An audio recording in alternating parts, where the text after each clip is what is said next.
Make sure my mic is on. It is on. Okay, everything looks like it's okay. I'm sorry, guys, I'm running a little behind today. My music for my intro had just like disappeared. I'm not sure what that's all about, but I had to like jam and put some more music on.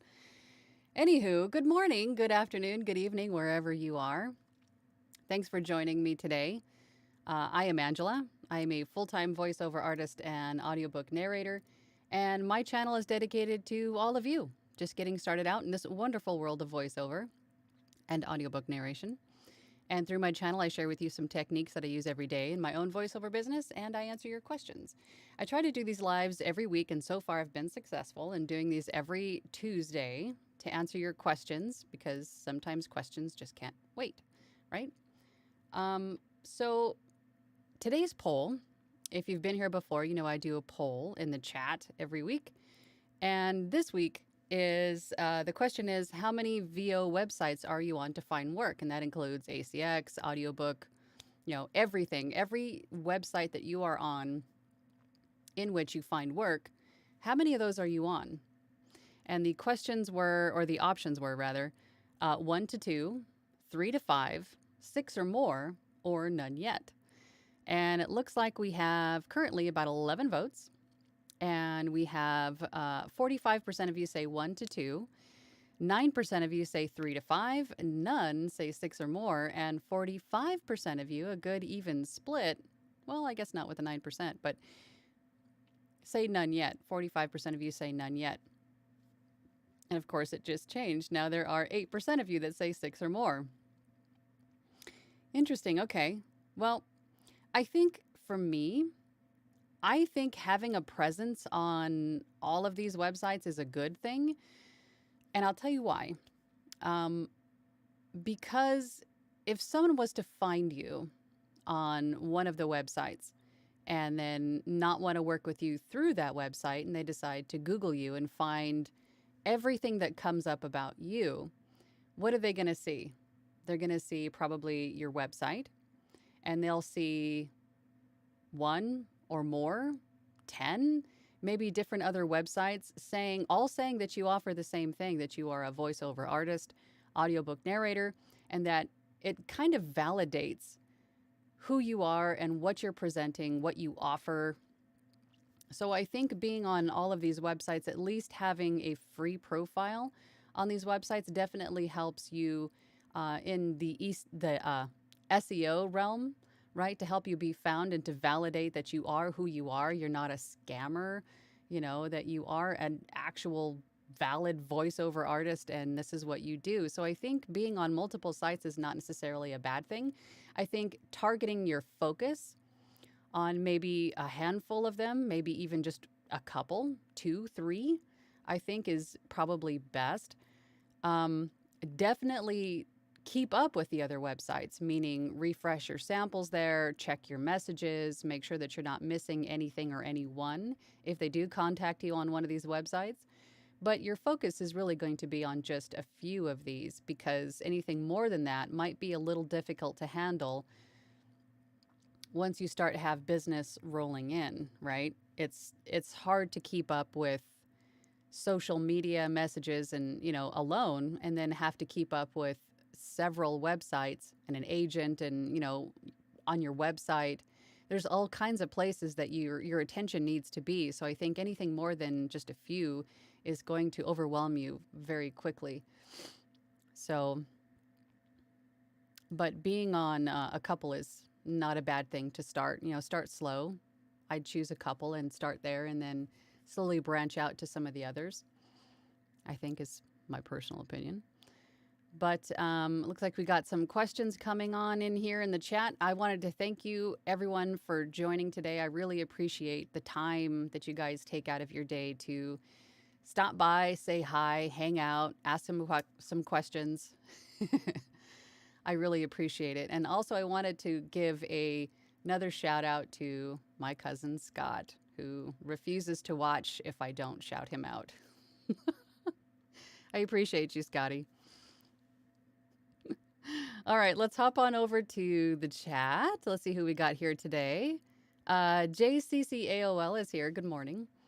My apologies. I could not attend last week. I had errands to run, but boy, do I love this chat group. It really makes my day. Oh, I'm so glad. I really appreciate the fact that you stopped by today. I'm sorry we missed you last week, but I really appreciate you stopping by and participating and asking questions. I appreciate that. And I appreciate everybody else's, participation as well. Ron is here. Good morning, Ron. I appreciate you stopping in, getting up early and stopping in and say hi. Jerry Berman is here. Good morning. Morning. On Edge practice scripts, it says not to use for demos. Why? Probably because those are their scripts. Maybe they were told by whomever they got them from to not use them for commercial use. They're meant to be just practice scripts, but not to be used for demos. I highly encourage you to you could even just study the verbiage that are used in those scripts, along with commercials that you see every day or hear every day. Take the verbiage from those scripts and make your own. And when I say verbiage, I mean not verbatim, but, take the overall tone and pace and feeling, the emotion that they invoke, and write your own scripts. Or you could go to a freelance marketplace like Upwork or Fiverr or freelancer.com, Guru. There's a lot of them, and there's a lot of copywriters there that could help you write your own scripts. I think in my Facebook group, I have a couple of copywriters in there too. They're voiceover artists, but they also have the skill of copywriting. So, you can find copy or someone to write copy for you, probably in a lot of different places. So, but I would not just take someone else's script unless they expressly say you can do so and use that for your demo purposes. However, I do have to note that in my Platinum membership on my website, I do provide scripts for demo and practice purposes. So you are allowed to use them there. For anyone listening in my group, you can use those. But I wouldn't just take someone else's script and use it verbatim. Change it up a little bit, change the name, take the overall tone. Like I said, write your own, get creative. But I would guess that's probably why they don't want you to use them. Michael V is here. Good morning. I actually bailed on the P2P sites. Okay. I've heard a lot of people do that too, and that's okay. You don't have to be on P2P sites. They're hard to keep up with sometimes, and sometimes the rates aren't exactly what they should be. So I totally get it. And ultimately, it's your business, run it however you want to run it. Sarah Wright is here. Good morning. Hello, Angela. Thanks for doing this each week. Well, thank you for joining. I appreciate everybody here. Stacy's here. What's up, girl? I miss you already. But at least I get to see you Thursday, right, in the group? Michael V says, I always get at least a little something each week. Well, that's good. Do you have an agent, or how are you sourcing work? Or through your website, perhaps? Share with the class. Kirk is here. Good morning, darling. Good morning, afternoon. The allergies sound better. Yay. Oh my gosh. I know. They're finally starting to subside. I don't sound like a big raging snot ball all the time. Man, it's tough. This allergy season was rough this year. But yeah, for the most part, I feel almost back to normal. I'm still dealing with a little bleh, but it'll go away, I'm sure. Thanks for noticing. Robert Palmore is here. Good morning. Thanks for joining. Media Manaman.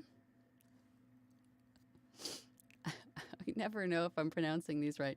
Media Manaman. Manaman? I hope that's right.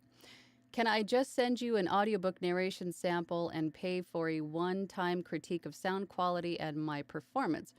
Or do I have to subscribe to your services for a monthly fee? You can do whatever whatever works for you. Also, my Facebook group, if you're not in my Facebook group, I allow my group members to upload demos and samples for group critique. Or if you want to book some one-on-one time for me or with me, so that I can listen to your sample and then go over everything that maybe you can do to tweak it or change it or enhance it, whatever. It might be just fine. But if you want to do that, you can. You can, if you would rather work in a group like setting. I have, again, my Platinum membership group. We meet weekly to talk about these things. It's really up to you. You have a few options. Whatever you're more comfortable with. But on my website, to answer your question completely, on my website, I have all of those options there. I have the one-on-one sessions, and then I have the Platinum membership, which is the weekly group meetings, or my Facebook group where I do allow people to post samples and demos for critiques. So that's how you could do that. John Popovich is here. Good morning. Good morning, John. Thanks for all you do. I received the acceptance in the VO workshop. Yay! Looking forward to learning more and one day hopefully help others and pay it forward. I love that attitude. That is exactly what I think we should do, because we all started in the same place, right? And everybody has a different journey. Everyone has a different perspective and experience going through that journey to get to where they are. And I think sharing your experiences and your perspective, and maybe even offering some of those gold nuggets that you have discovered maybe the hard way with others that are just getting started, might help them, get started faster and, maybe avoid some of the landslides that we experienced, right? So I think paying it forward is important. It's good juju, right? But thank you for joining my VO workshop. I really appreciate that, my Facebook group. Stacy says, I miss you. I miss you more. But at least I get to see you Thursdays. I'm looking forward to that. Michael V says, no work as of yet. Just set up my Fiverr gig yesterday, no agent. Oh, okay. Okay, so you're not, okay, so you're just sticking with Fiverr then, perhaps? Terry Rustad says, exceedingly excellent information. Makes me happy. Many thanks. Thank you for joining too, by the way, Terry. I appreciate you coming in and stopping by and saying hi. Gary Micheloni, I hope I said that right. Why to consider Reaper over Audacity? Non-destructive. Free trial runs at least 60 days. At that point, they just remind you that it isn't free, but $60 lifetime, including updates. Yeah, for everyone that, I think we have this conversation actually a lot. For anyone new joining today, what he's talking about is your DAW, which is your digital audio workstation. That is the software you use to record and edit your voiceovers or your audiobooks. There are a ton of different DAWs out there. And I think the ones we talk about the most here in this live chat are Audacity, Adobe Audition, and Reaper. And Reaper and Adobe Audition are the ones I think we talk about the most, even out of those three. But just so you know, if you don't know, Audacity is free to use and download. Reaper and Adobe Audition are paid services. However, Reaper is a one-time fee and Adobe Audition is a monthly subscription. They are both really good in their own right. And I think it just comes down to preference. What you could do a free trial on either, which I highly recommend that you do if you're in the market for a new DAW, and just play with them a little bit and see which one really speaks to you, which one makes more sense to you, which one is more easily understood by you, because this is the software that you're going to be using every day, potentially for years, right? If you stick with voiceover and audiobook narration. So it's really important that you find one that you really jive with, right? For lack of a better term.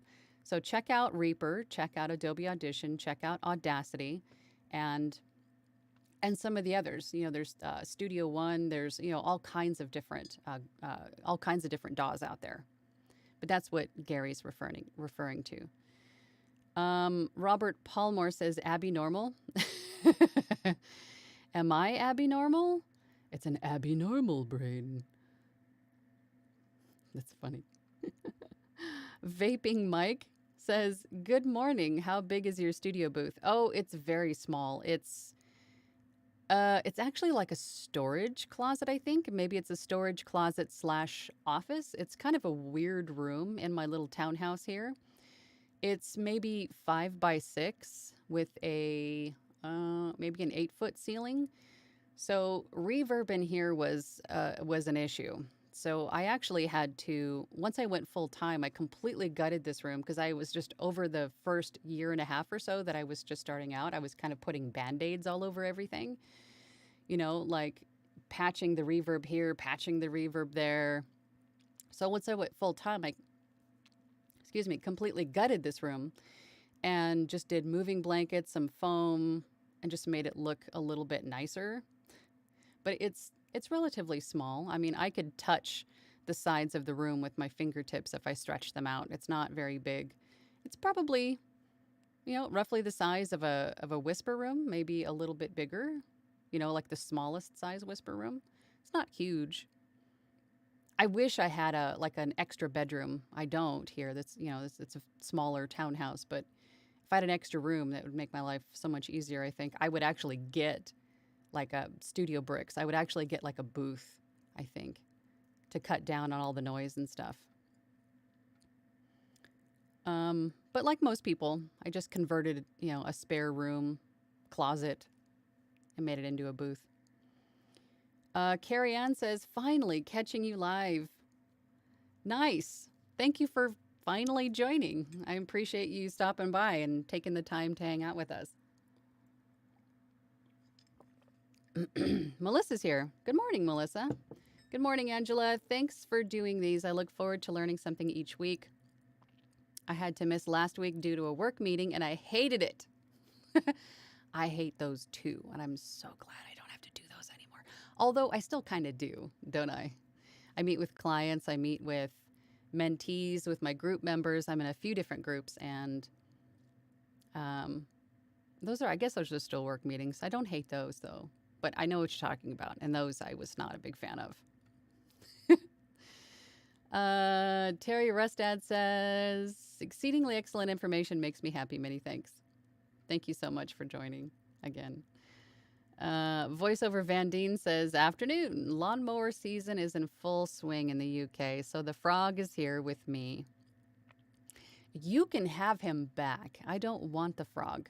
I'm tired of the frog has exceeded his welcome.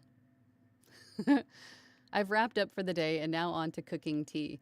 That sounds lovely. That sounds like a lovely afternoon. Deep. And I'm sorry about lawnmower season. That really stinks. Gina Buchholz says, good morning. Good morning, Gina. Thank you for joining. Bortasha says, good morning from Tennessee, though usually from New Hampshire. Really? Well, thanks for joining. I appreciate that. Carrie Ann says, how do you handle the emotional garbage associated with when it's quiet? I always feel like I'm about to lose it all. Silly, really, but I feel so vulnerable when it lulls. I'm on 3 platforms. What I say, I feel like I say this quite a bit, but for those of you that are just joining new today, again, thank you. But what I always recommend is that if you have other skills to offer, in addition to voiceover or audiobook narration, definitely offer those skills as well. If you are, for example, if you are on a website like Fiverr, where there are literally hundreds, if not thousands of different gigs that you can, or types, categories of gigs that you can offer something else, right? If you are good at editing and formatting audiobooks, offer that as a gig. So when you have no work, perhaps there is an audiobook narrator who has too much of their own and they need help with formatting and editing, they could find your gig and hire you to edit and format their audiobook for them. Or, as we were talking about before, if you're good with copywriting, offer that as a service. Or if you know how to edit video or create websites or customer service or data entry, anything, any other skill that you have, in addition to voiceover and audiobook narration, definitely offer those as well. Dialogue editing, podcast editing, whatever it is. Zoom moderation. I mean, there's a ton of different stuff that you can do on Fiverr, Upwork, lots of different skills, and those will keep you busy when it's quiet, right? When there's a lull in voiceover work or audiobook work, those will keep you busy. And then again, in places like Fiverr, even if one of your gigs has got a lot of traffic and a lot of consistent orders, like if you edit video for someone like a YouTube channel, then all of that traffic on that one gig will help to boost your overall profile and in turn your other gigs as well. So then your other gigs benefit, in the algorithm to be shown more often with that gig, that other gig that's got a lot of traffic. So having multiple gigs from multiple services is not necessarily a bad thing. There's nothing wrong with diversifying your income.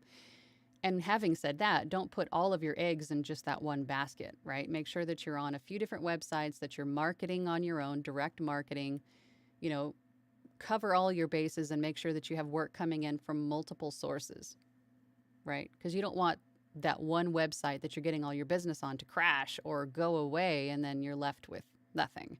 So again, offering all of the skills that you do have is going to be beneficial for you and to keep you busy and to avoid all that emotional garbage, right? Keep yourself busy. And even if you're not going to do that, if you decide you don't want to offer any other skills, but just keep moving forward. Keep working on your website, perfecting your demos, upgrade or refreshing your samples on all of your sites, reaching out to people and making connections on social media. There's never really a lull unless you let it be, unless you let there be a lull, right? You can always do something, all these little seeds that you can plant to keep things moving forward and then to, only benefit you in the future as you start to get busy again. Sorry for the rant, but I hope that answers your question. Oh, and you're not alone, Carrie Ann. We all deal with that from time to time. You're not alone, sister. Gary Micheloni says, my point on Reaper is that it is a great choice for a newbie, especially one with no money. Yeah, you're absolutely right. It is. It is a great deal.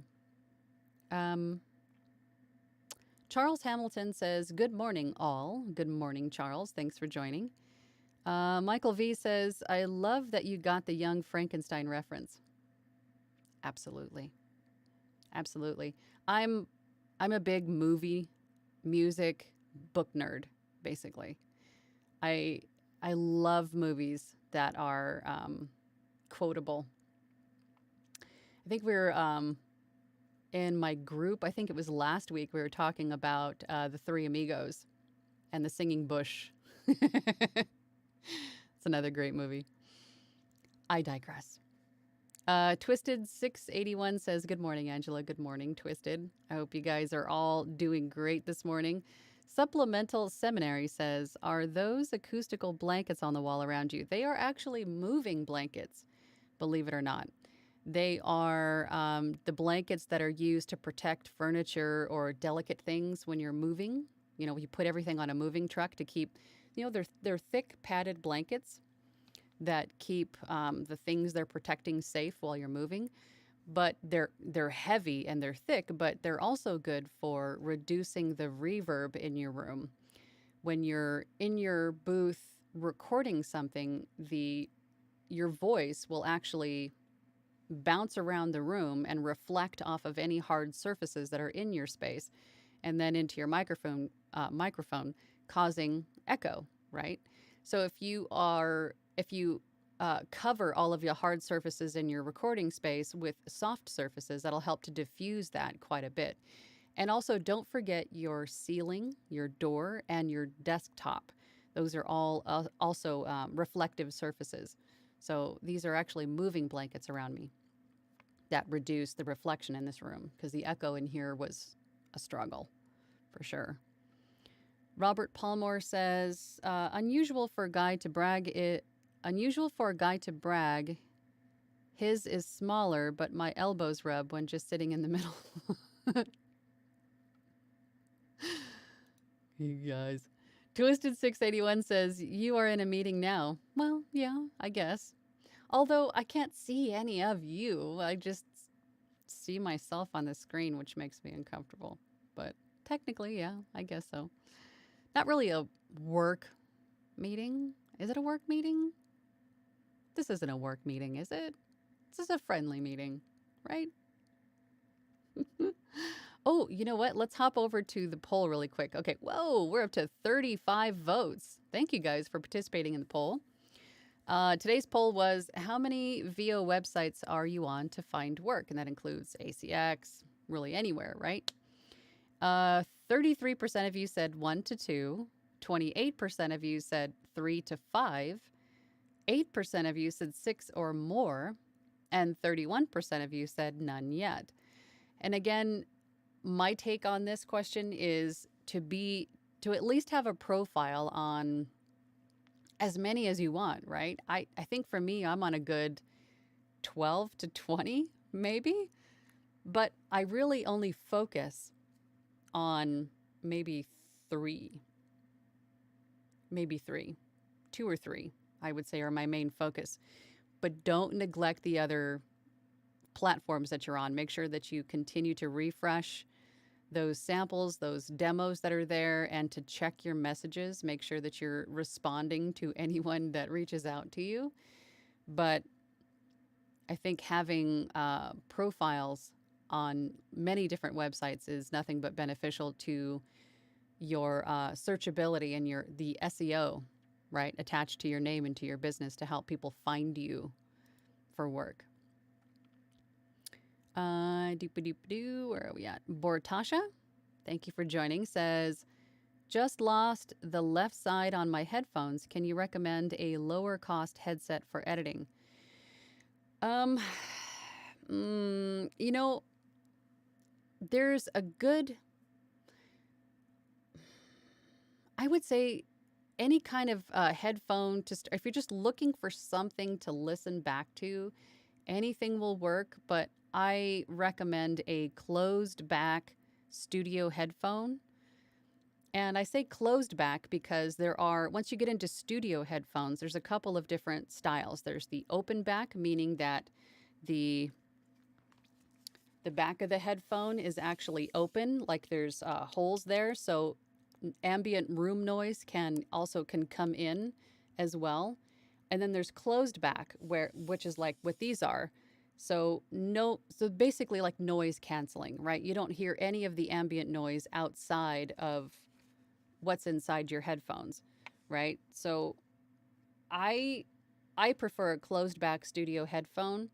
And headphones are an investment. Just about everything for your business is going to be an investment. But again, these are tools that you are going to be using for hours every day, potentially for years.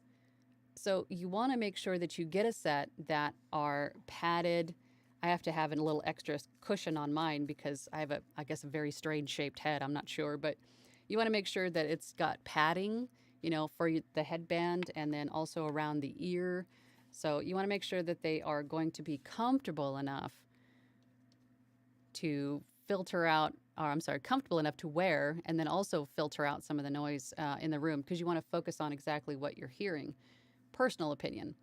And I do have a couple of headphones on my website. If you go to voiceoverangela.com and go to the tab VO Gear, I have a whole list of things that I recommend for people just getting started. There's interfaces, microphones, headphones, the moving blanket, studio foam, books that I recommend, the light that's behind me. Everything that I have used or recommend is on there. So go check that out, okay?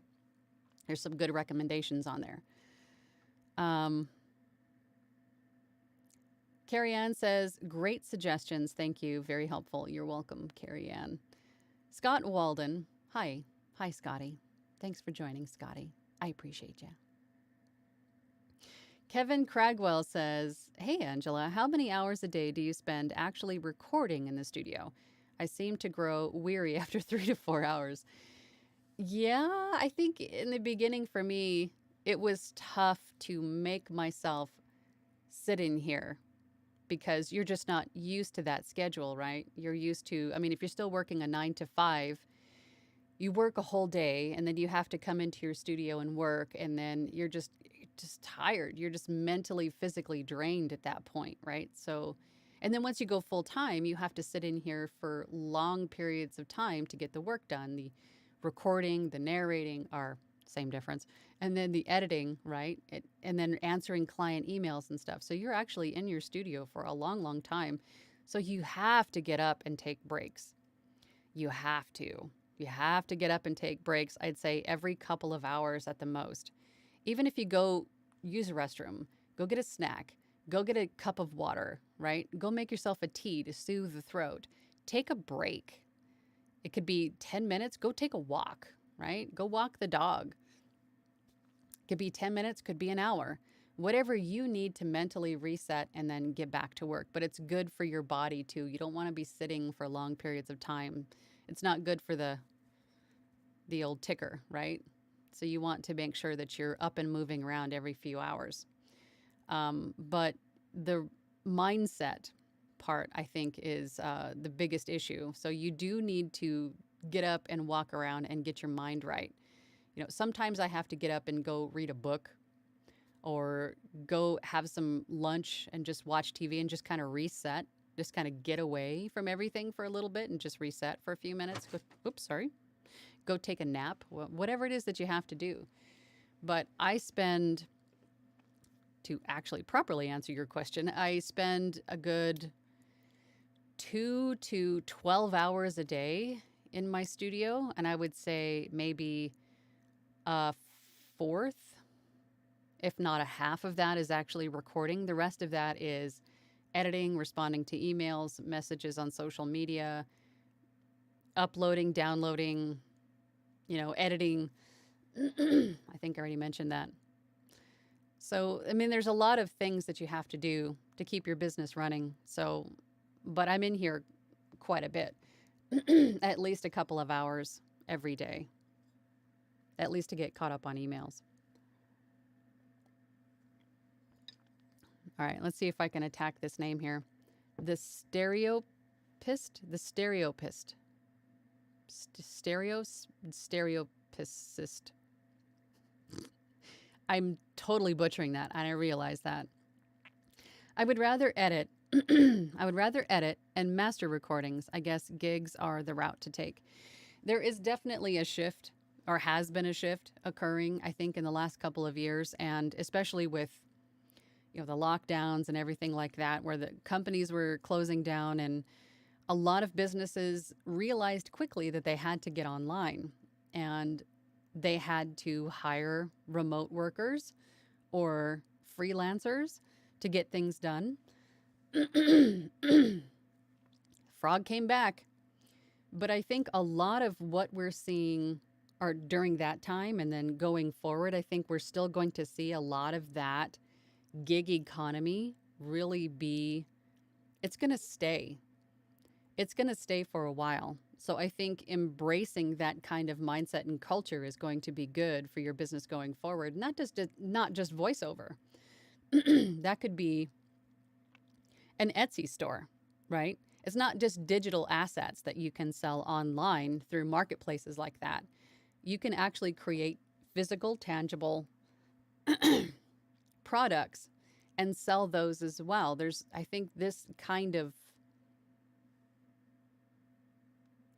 is going to stay. So I think the sooner that we can accept and embrace it and learn about it and get on these platforms is going to be nothing but beneficial to any freelancer. Personal opinion. Stacy K says, sorry for the side note, but I was lucky enough to see Young Frankenstein, the musical, and it was magic. I bet it was magical. That is so cool. I didn't even know there was a Young Frankenstein musical. That is awesome.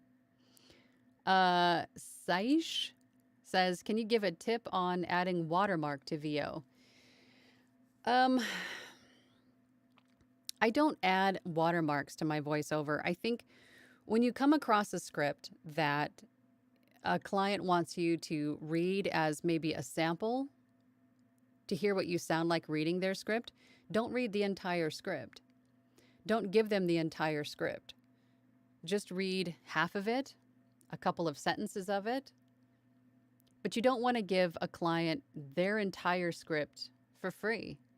So you want to omit a couple of sections of that script in lieu of doing a watermark. But if you really truly do want to add a watermark, you can.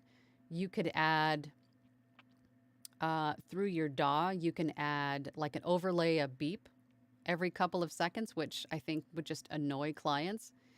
Or you could have, you could also overlay or mix in like your voice at the very low in the background, just saying your name or demo purposes or something like that. There's a few different ways that you can do it. Just get creative and do it. I don't like that because it's distracting from the actual voiceover sample itself. So for me, I just don't read the entire script. I just omit sections so they don't have their script in entirety for free, right? I hope that answers your question. Joy West is here. Hello from Southfield, Michigan. Well, hello, Joy. Good morning, good afternoon, whatever it is there for you. Regina Umoya says, "You are always so helpful." Thank you, Angela. Well, thank you for saying that. I appreciate that, Regina. And thank you for joining us today. Andy B says, "Hello again.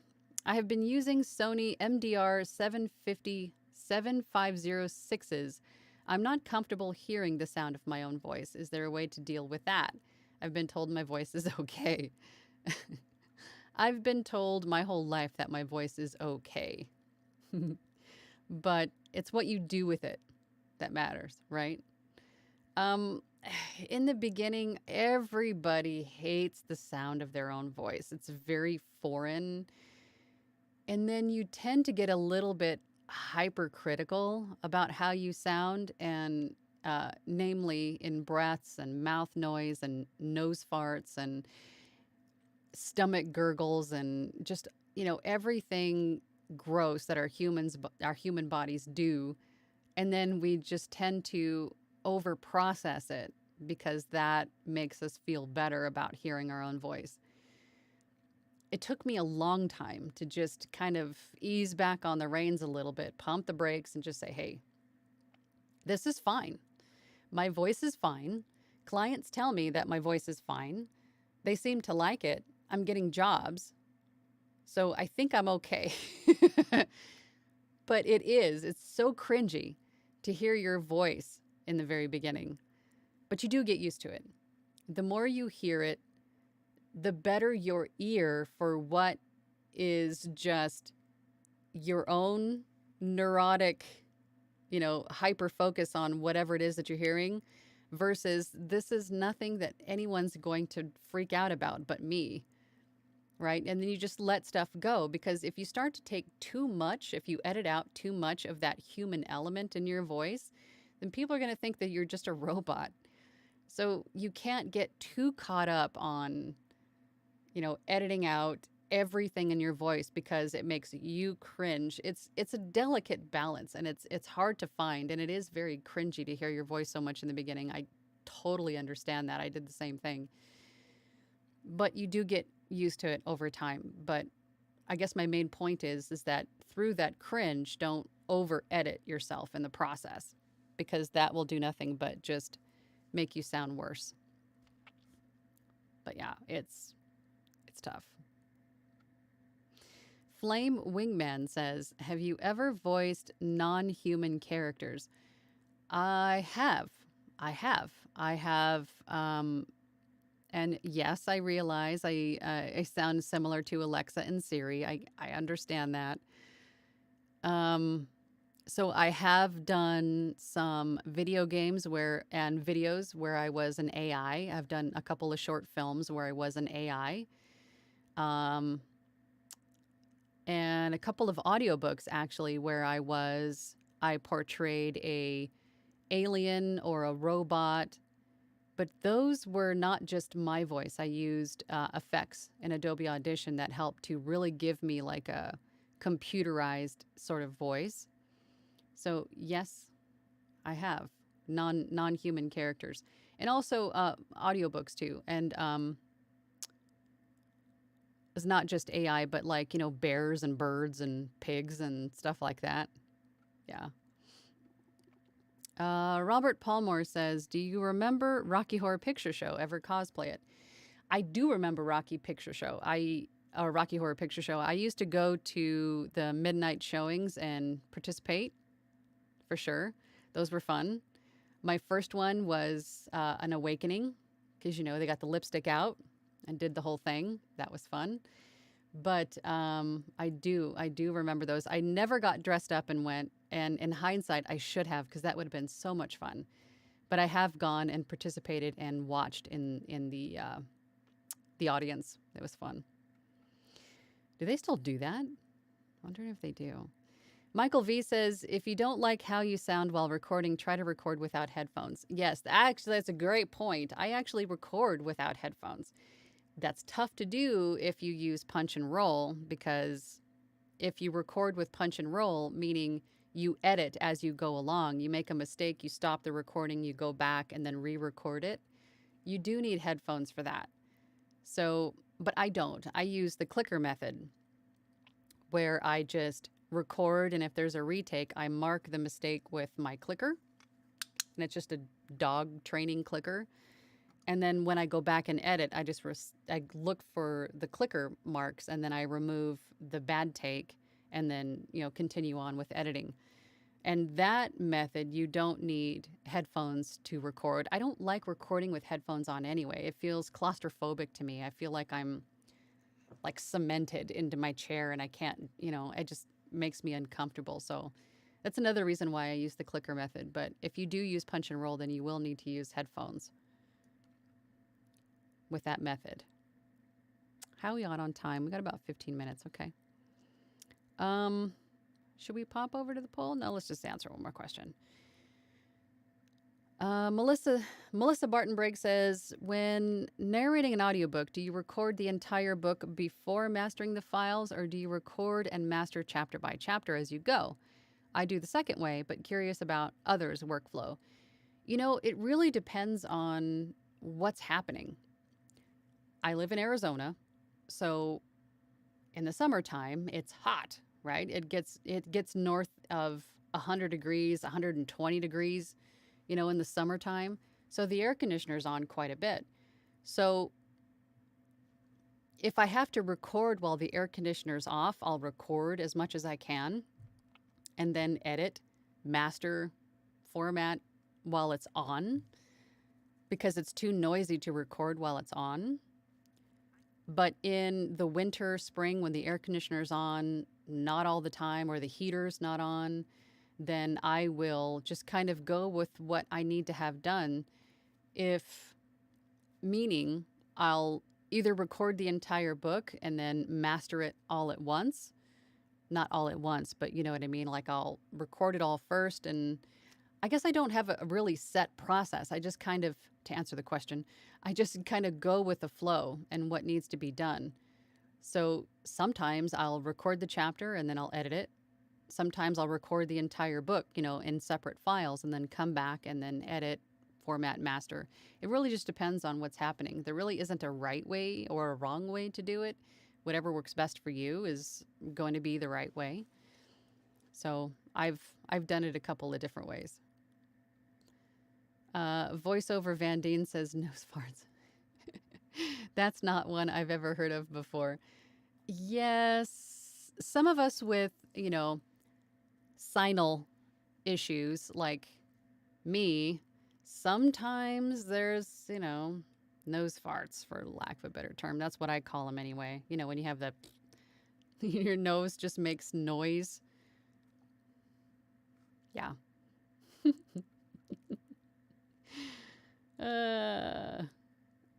Mechady does a little peace sign and cool emojis. Thanks for joining too.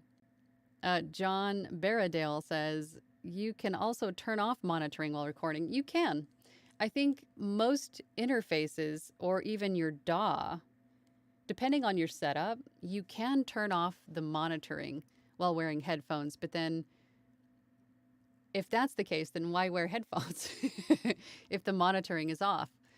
So I guess, well, if you're doing punch and roll, you can have the live Like as you're speaking, that is cut off in your voice and in your ears.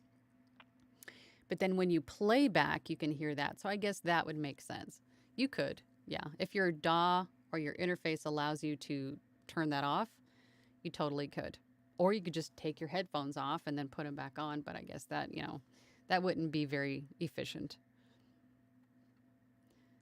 Kirk says, I punch and roll and don't wear headphones while recording. Interesting. The phones hang next to me and I have the volume up enough that I can hear the P and R queuing. Oh, interesting. Yeah, I guess you could do that too.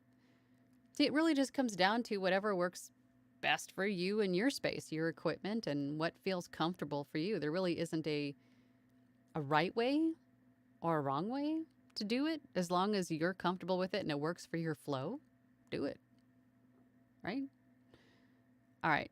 We got about 10 minutes-ish left. Let's pop over to the poll really quick. 46 votes. I think this might be one of the highest amount of votes we've had on a poll. Thanks, guys. And today's poll was, how many VO websites are you on to find work? And that, of course, includes ACX and all of them. 35% of you say 1 to 2, 26% say 3 to 5, 7% say 6 or more, and 33% of you say none yet. If you're looking for a site to sign up on, if that's how you want to approach your business model, is to get on these pay-to-play sites or these freelance marketplaces like Fiverr, Upwork, then I would say take a look at them all. There are lots of them, literally over 100 different voiceover websites that you could get onto and offer your services or freelance marketplace sites. I would say just start Googling. Start looking at some of these sites as a consumer and see how they're set up, see how they make sense, see what other people are doing, and decide which ones that you want to get started on.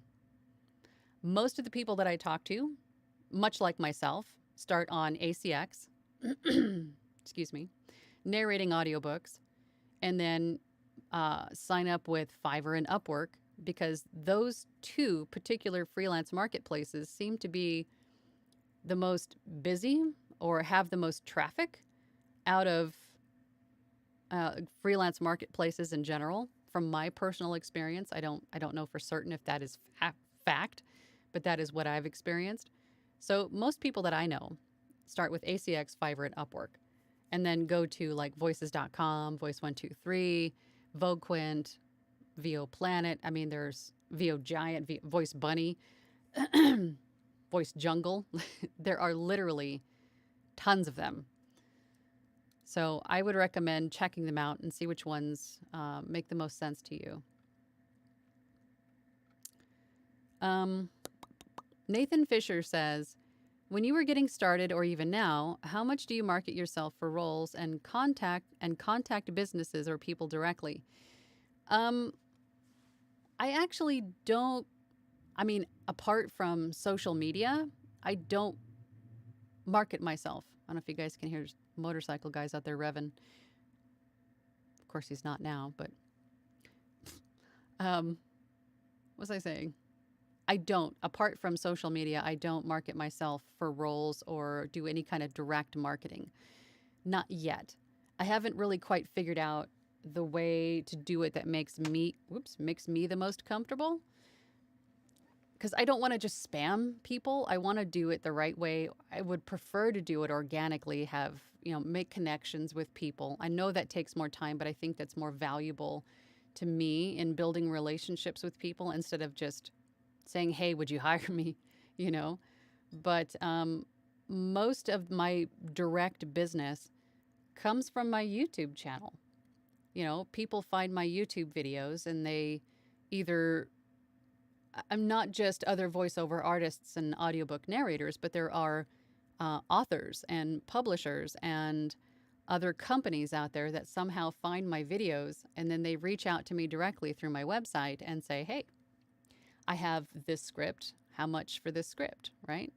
So that is really the only marketing that I do. And I include YouTube in that social media umbrella because it really is. It's social media.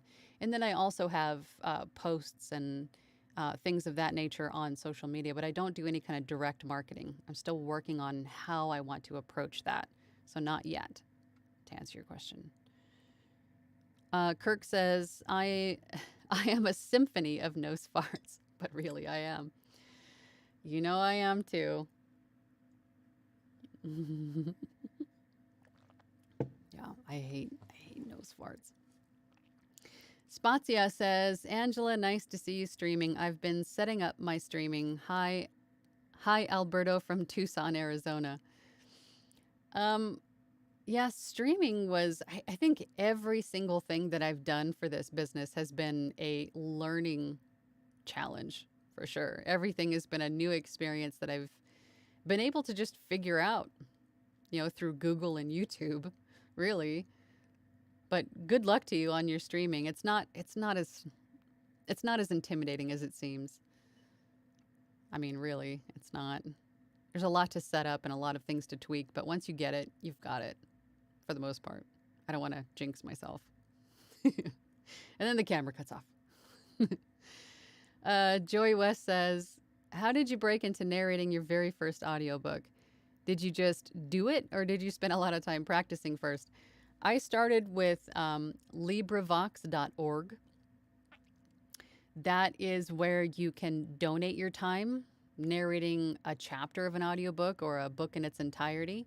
And then they are offered for free, for the elderly or the blind or anyone that wants a free audiobook. And these are all books that are in the public domain. So these are all books that are out of copyright.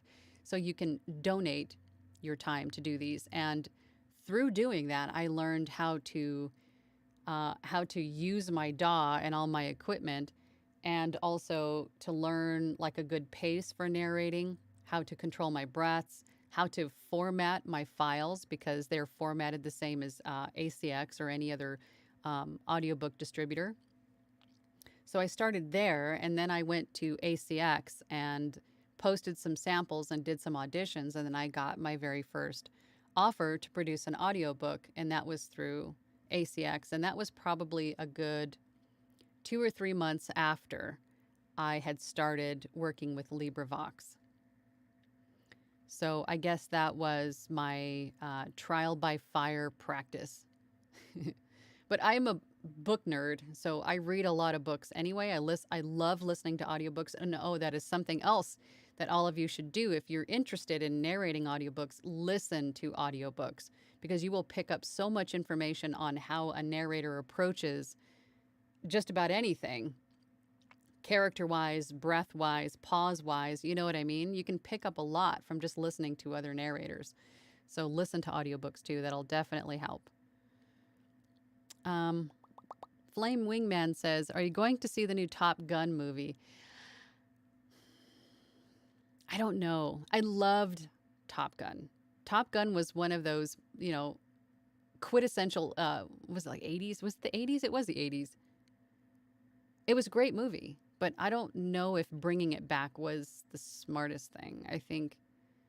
I don't know. I don't know. I'm torn on that. I think some movies shouldn't have sequels, personal opinion.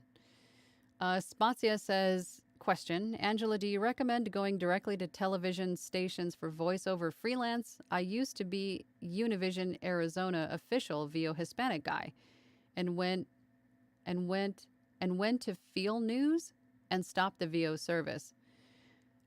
You could definitely reach out to like the program managers at stations, and I'm sure you probably know exactly who to talk to, and tell them what you're doing and offer your services. Absolutely.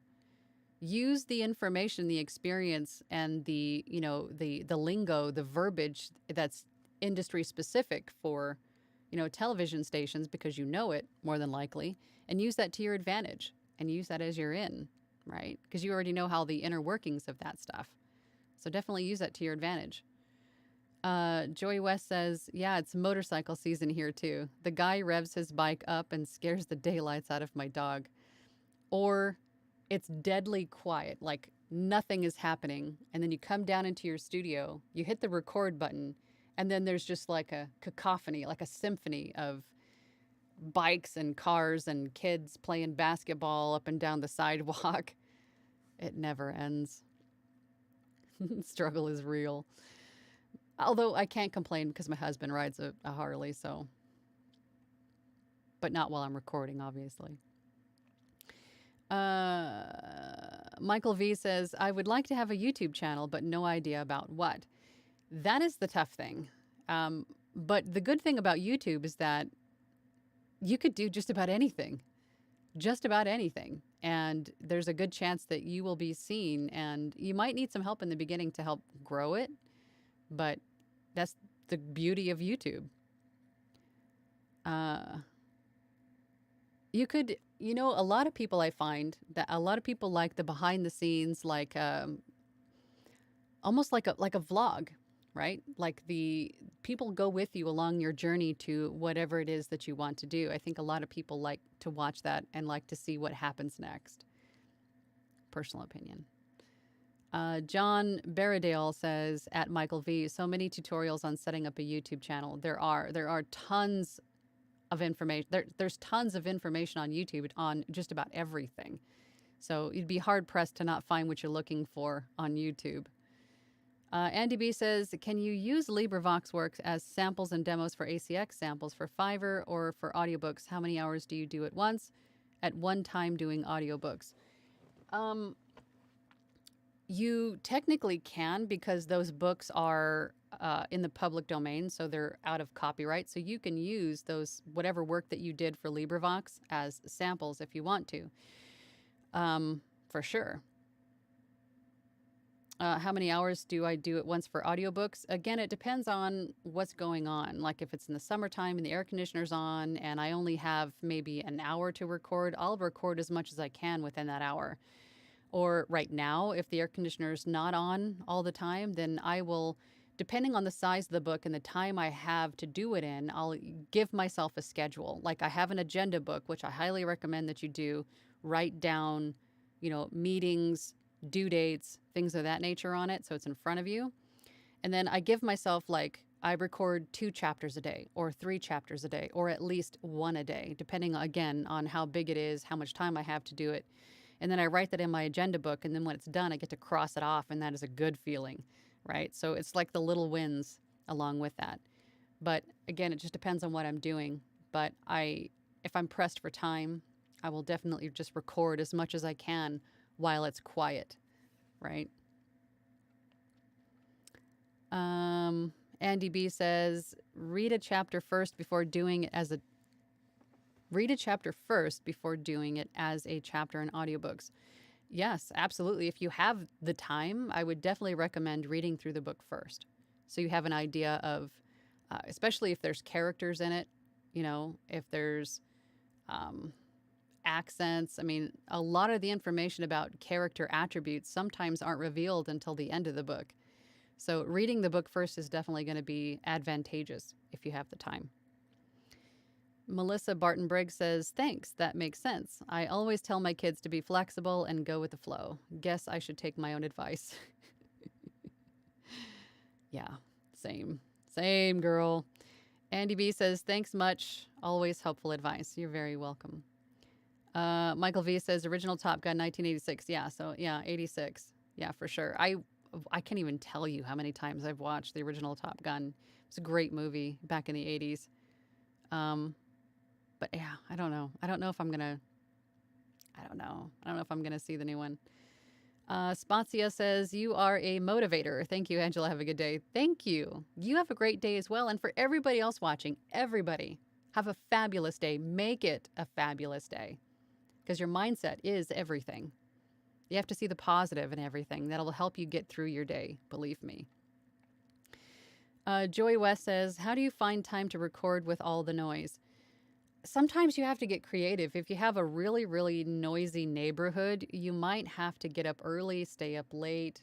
Been there, done that. A lot of us have. I know a lot of voice actors who, in the beginning when they had full-time jobs as well, they worked from 11 o'clock at night to 3 o'clock in the morning and then got up at 6 and did it all again the next day. It depends on how much you have to do, when you have to do it. how much passion you have. You have to have passion for this because that passion is going to carry you so far, and there's going to be a lot of sacrifice. There might be a lot of sacrifice to get things done, but if it's something that you really truly believe in, then that passion will carry you far. But most of the time, because I'm full time, Frog is back. Most of the time, I have an entire day of mostly quiet to work through. So I don't have the stay up late issue as much anymore, but it's still, it still might be a sacrifice and juggling things to get the recording done. I hope that makes sense. RW says, do you have to do the audio editing engineering on all jobs like ACX, or are there sites jobs that take care of that end of things? You can do it all yourself, but if you want to outsource it, you can. Excuse me, guys. There are places like Fiverr, Upwork that have freelancers that will do that for you, but then you're giving up some of your cost, some of your fee to pay for someone else to do the editing, formatting for you. Absolutely. But the sites don't handle that for you. You have to handle that as the producer, whether you do it yourself or you hire someone else to do that for you. You're responsible for sending them a completed audiobook ready file, if that makes sense. Kevin Cragwell says, what is the chair you're using? Oh, it's a Secret Labs chair. It's a gaming chair, but it's really super comfortable. And this one is one of the Game of Thrones versions. This is the Targaryen. There's like a full, like a sigil of the dragons on the back too, and it says Game of Thrones. But if you go to secretlabs.com, they have a ton of different chairs on there, and there's a nice warranty on it too. It's like if you do a couple of extra steps and share it on social media, you get like a 5-year warranty. It's a great chair. It's super comfortable. It's designed for sitting in, for gamers. It's designed for sitting in for hours and hours and hours. So I love this chair. The Silencer says, I'm trying to register on ACX. I live in the UK, but they're asking for a taxpayer identification number. Has anyone encountered this problem? Yeah, on ACX is not available in every single country, but if you want them to withhold your taxes, I think the tax form you do have to fill out. But the taxpayer identification number is your taxpayer identification number. In the US, it's your social security number. Or if you're a business, that would be your EIN. So depending on which way that you're going. But again, I'm not a tax professional, so I can't give tax advice. But I would, in your case, I would definitely just reach out to somebody and ask that question and get the proper advice, because I cannot give you tax advice as I am not a tax professional. I apologize. Mekady says, bye, Angela. Stacy K says, thank you, Angela. Thank you, guys. Thank you. We're going to wrap this up today. I got to go before the camera overheats and shuts off, because it will. Michael V says, when we are done here, I found 5 books I'm going to audition for on ACX. That's awesome. Go get them, Michael. Keep us posted. Spazia says, I'm also a video producer. Question, are you okay if I animate your logo on my YouTube show? I'll send you my email through your website. Animate my logo? Yeah, send me a message on that. I want a little clarification on what that means. Bortasha says, thanks, Angela. Joy West says, Angela, you're an angel. Thanks. Oh, my little halo. RW says, thanks, Angela. Joy West says, I loved Game of Thrones. Yeah, same girl. I've got Daenerys and Drogon behind me. Yes. Michael V says, I am also a member of a Discord group of audio engineers. If anyone is interested, hit me up. There you go. Awesome. Audio engineers in the house. JCCAOL says, I could see you as a Targaryen. I could see on the Iron Throne and having a dragon. Yes. Yes. Actually, my Chinese zodiac, I'm a dragon, born in the year of the dragon. So I'm a dragon person. I've got all sorts of dragon things. I've got dragons all over in my office here. I'm a dragon person. Andy B says, later. Sarah Wright says, thanks, Angela. Have a great day, everyone. Okay, everyone, thank you so much for joining. I really appreciate, again, all of you taking the time to spend with me today. I really appreciate it. And I look forward to seeing everybody next week. Bye.